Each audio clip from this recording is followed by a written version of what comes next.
Hindi ko naman po i-deny na Donnie talaga is a special person.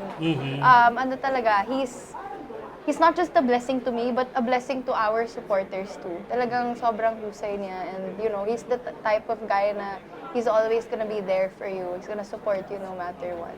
Boyfriend material ba siya? Oo naman. Oo naman. Tanong niyo rin po sila. Boyfriend material talaga si Donnie. Oo naman, di ba? Yes. Oo. Kino-consider mo ba siya as your ideal guy? He checks the box. Yes, of Na course. bongga. Ano yung magandang katangian na nagugustuhan nyo sa isa't isa? Sa kanya, siguro yung pagiging niya, spontaneous niya. As in, ang dami niyang ideas. Parang, huy, saan galing to? Parang minsan tumatawag na lang siya sa akin, uy, may naisip ako, pwede natin gawin to, ganyan. Na nakaka-surprise pa rin hanggang ngayon. Tapos sobrang dedicated niya po sa work niya kasi. Ganun ka rin naman, di ba? Anyway,